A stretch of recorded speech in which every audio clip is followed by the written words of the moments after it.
예, 그, 오늘은 2021년 2월 16일 오후 3시 한 40분이 되었습니다. 지금부터는 이제 태고사의 새발견, 즉 다시 말하면 마지막 빙하기 12,000년 전에 어, 그 환단고기의 삼성기 하편에 있는 원중동 선생님의 63,182년을 사라진 무대륙, 순다대륙, 순다환인 플러스 천추환인 까지를 우리가 이제 태고사라고 말을 하죠. 이제 이 태고사를 하기 전에 우리가 알아야 알고 가야 될 부분이 이제 인류의 기원이 어떻게 되었느냐라는 것이죠. 그래서 인류의 기원은 이제 수수만 년 되었고요. 그 다음에 인도에서 힌두 경전에는 3억 한 4천만 년이 되었다고 이제 기록이 되어 있기도 하고요. 또 우리 인류 학자들은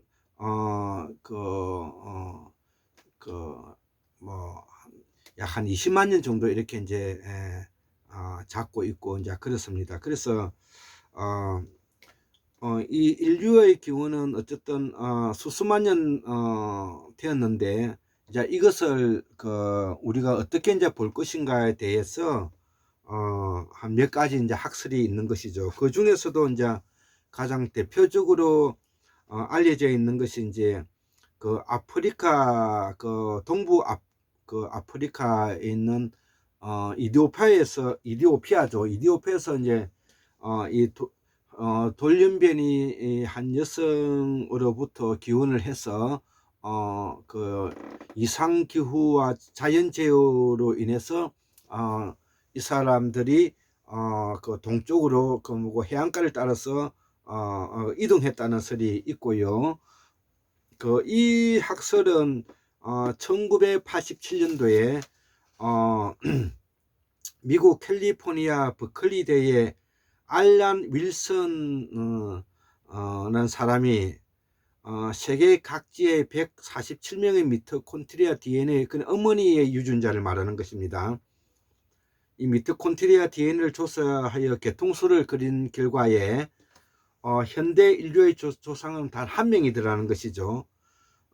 그리고 그 두개골 화석 비교와 분자 유전학적 방법을 동원해 연구한 결과를 토대로 해서 현생 인류는 약 14만 년에서 19만 년 전에 동아프리카의 사바나 지역에서 돌연변이를 이렇게 출현한 이후에 이 후손들이 세계 각지로 이제 이주하여 모든 인류의 이제 부모가 되었다는 이제 가설을 말하는 것이, 이것이 이제 우리가 아프리카 동부에서 이동한 가설인데요. 이걸 일명 이제 우리가 이버 가설이라고 하는 것이죠.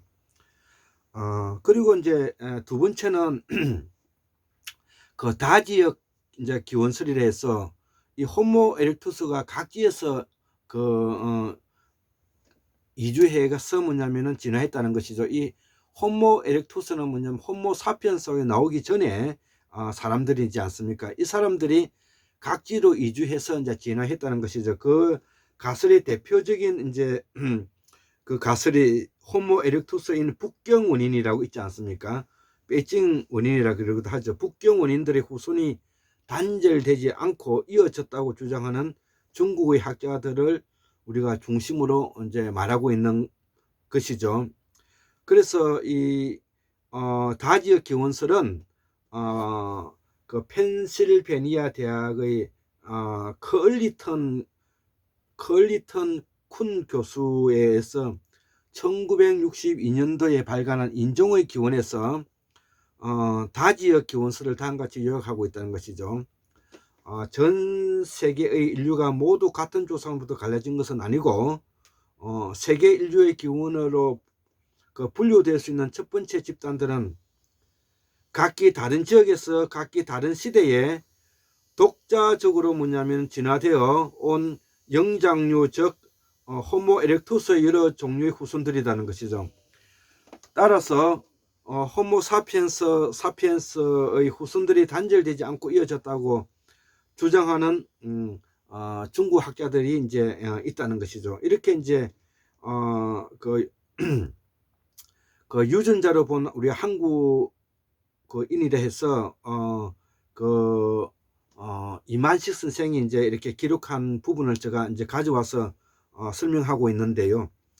어쨌든 그 인류 기원에 대해서 우리가 이런 내용을 이해하고 있으면 도움이 되겠고요.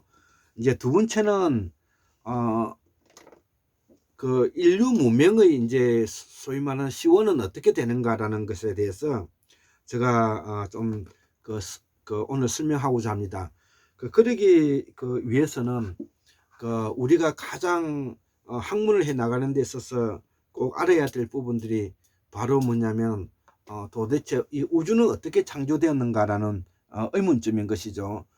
이 우주 창조설에 대해서 우리의 사라진 무제국의 순다환인, 순다 대륙의 순다 환인들은 이제 어떻게 보았느냐는 것이죠. 그것이 이제 지금 현재 산스크리트를 추적해 보면 그 산스크리트는 이제 카라마야에서 온 거니까요. 이 산스크리트에서 이 부분을 우리가 유추해 볼 수가 있다는 것이죠. 왜냐하면은 우리가 산스크리트를 지금 쓰고 있기 때문에 그렇습니다. 그래서 이 산스크리트는 우파테 시트 까라나라고 해가지고 이걸 해석해 보면 두루두루 모아서 깔아 놓았다는 것이죠. 이 우주는 두루두루 모아서 깔아 놓았다는 것이죠. 어떻게 깔아 놓았느냐는 것이죠. 서로 관계로 뭐냐면 이어져 있다는 것이죠. 이를 통해서 생명을 만들어내고 이 생명을 만들어내는 것을 우리가 인연법이라 하는데요. 이 인연을 산스크리트는 어떻게 읽느냐면 프라타나 야유 그 다음에 삼파띠아라고 해서 이 인연이라고 그러지 않습니까? 그러면은 이 인연이라는 것은 생명을 헤아리게 되고 이 생명을 헤아린다는 것은 생명의 근원을 찾아간다는 것이죠. 그래서 그 생명의 근원을 찾아가는 것을 우리가 심체라고 하고 이 심체를 라틴어로서는 MAUN 이 마음이라 한다는 것이죠. 우리가 마음 그런 말 쓰지 않습니까? 그래서 이 말을 우리가 알아야만이 우리가 한자로 번역된 일체 유심주를 이해할 수가 있는 것입니다. 그래서 장기의 몸속에 움직이는 그 심장근은 모두가 불수근인데 이 심장근만을 자체 에너지를 만들어내는 근이 있어 이를 우리가 심장근이라고 하는데 여기에 쓰이는 유기적 화학적 원소가 이제 칼슘과 마그네슘이라는 것이죠.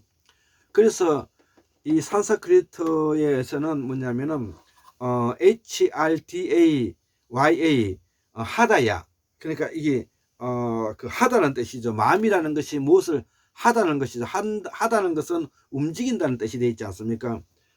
이것이 지금 이제 우리 종합 실담화 개론 우리 고서 선생님의 페이지 217페이지에 217페이지에 뭐냐면은 산스크리트로 이제 하다야라고 이제 이렇게 정리되어 있다는 것이죠. 이거를 또 이제 우리가 찢다라고 하죠. 찢다. 예. 그래서 이것을 뭐냐면은 우리가 마음의 작동 원리라고 말할 수가 있는 것이죠. 그래서 생명은 시작되는 것이고 이것이 마음이고 이것이 인식작용이라고 하고 우리말로 뭐냐면 하다는 것이죠. 그래서 이 하다라는 말은 움직인다는 말이 포함되어 있는 것이고 이를 한자로 표현하면 이것이 심체라는 것이죠. 예, 심체가 되는 것이고 그리고 그 심체는 몸속에 마음이고 마음속에 몸이 있어 이를 우리가 동일어 개념 속에 하나인 셈이 되는 것입니다. 그래서 몸과 마음은 하나가 되는 것이죠. 그래서 이거를 불교에서는 어떻게 표현하느냐 하면은 그 인식의 주체를 해가지고 아트만 부어트라 그러죠. 자아실존이라 그러는 거죠. 아트만 말, 맞는 말을 쓰고 있지 않습니까? 그래서 이러한 과정을 우리가 뭐냐면은 일체유심조라고 한다는 것이죠. 예, 모든 것이 마음먹게 달렸다. 그 말은 틀린 말입니다. 예, 일체유심조라는 거 지금 이제 제가 설명한 내용을 우리가 일체유심조라고 하는 것입니다. 그래서 이러한 그 부분들을 우리가 조금 더 뭐냐면은 제가 보강하기 위해서 제가 설명을 해드리면 그 이러한 일체유심조는 모습이라든지 모양이라든지 상, 이미지, 폼 이런 것들이 나타나는데 이것이 이제 일체유심조가 된다는 것이죠.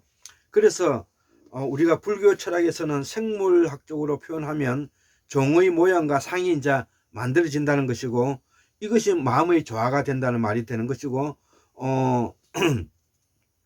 이 마음의 조화가 뭐냐면 마음먹기에 달렸다 이런 표현이 아닌 것입니다.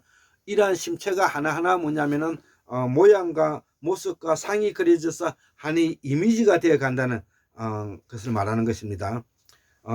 그래서 이것을 뭐냐면은 확대하면은 우리가 가상의 환상을 만들 수가 있고 그 가상의 환상성이 뭐냐면은 우리가 추상적이고 정신적이고 가상적이 되는 것입니다. 그래서 인간은 있지도 않는 것을 만들어낼 수 있는 또 능력이 있는 것입니다. 그렇기 때문에 그 있지도 않는 것을 만들어내고 있지도 않는 것을 해석하고 생각할 수 있는 부분들을 우리가 영성의 영역이라 하고 그 영성의 부분을 실존하느냐 존재하느냐 존재하지 않느냐를 두고 우리가 영성이냐 영무냐 영허냐 이렇게 이제 표현하고 다른 말로 뭐냐면은 공성이냐 공허냐 공무냐 이렇게 이제 말하는 것이죠.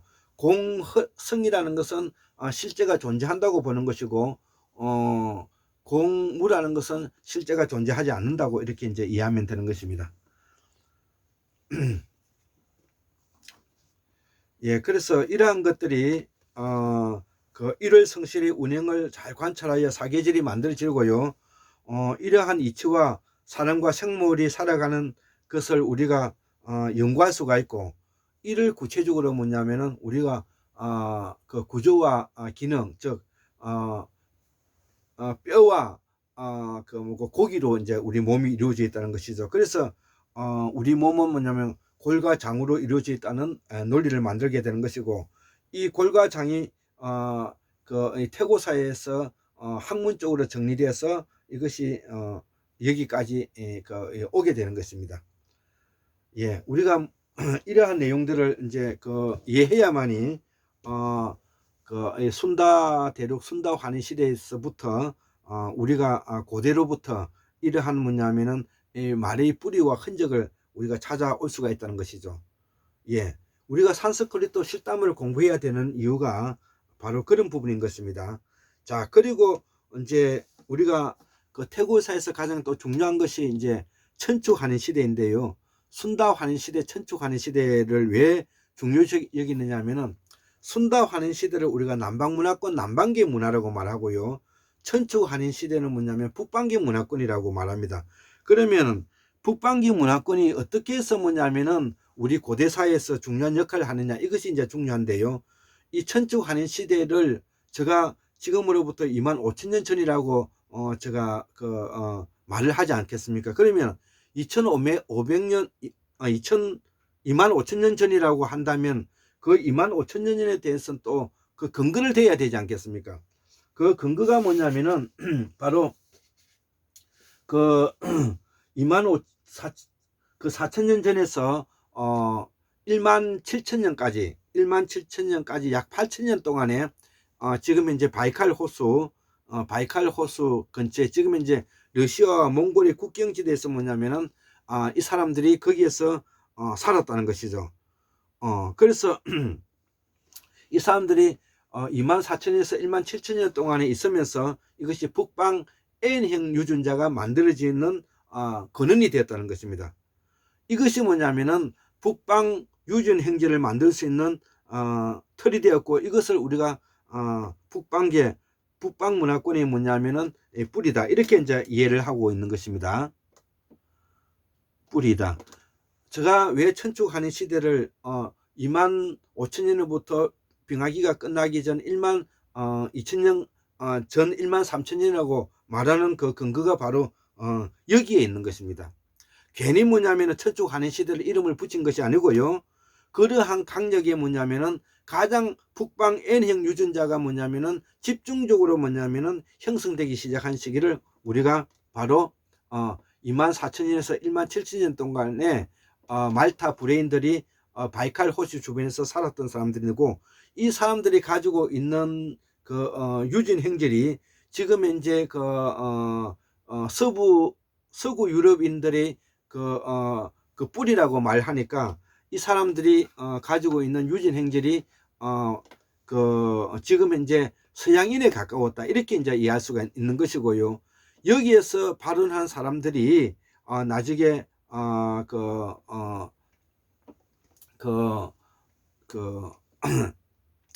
타이카라어를 쓰고 있는 타이카라 그룹들에서 남방에서 올라온 사람들과 혼혈한 사람들이 우리가 지금 현재 고조선 사람을 형성했던 사람들이라는 것이죠. 그 이후에 우리가 방고 환인, 그 다음에 제스 환인, 그 다음에 배달 환원, 고조선을 이어지는 이 소위 말하는 북방 유라시아의 중심 핵을 이루고 있는 사람들이 바로 이들이 북방계의 후손들이라는 것이죠. 그렇기 때문에 순다 환인과 남방 문화권과 북방이 뭐냐면 천축 환인을 우리가 통틀어서 63,182년이라고 우리가 붙여서 이거를 태고사의 재발견, 태고사의 이야기라고 우리가 이렇게 명명하는 것입니다. 이런 것들을 이해해야만이 우리가 순조롭게 뭐냐면은 상고사로 넘어갈 수 있는 그 뿌리가 된다, 이렇게 이제 알고 있으면 될 것 같습니다. 예, 오늘은 인류의 기원과 그 다음에 인류의 기원을 하기 위해서는 우리가 어떤 인류의 무명의 시원을 가지고 우주 창조설은 우리는 어떻게 이해하고 있는가, 그리고 순다 환희는 지금으로부터 74,140년, 즉 74,000년부터 25,000년 전까지를 말하고요. 25,000년부터 마지막 빙하기 12,000년까지 13,000년 기간 동안을 우리가 천축 환행기라고 말하고, 이 기간을 통틀어 뭐냐면 63,182년에 뭐냐면 태고사의 시대다, 이렇게 이제 정리하고 있으면 될 것 같습니다. 예, 감사합니다.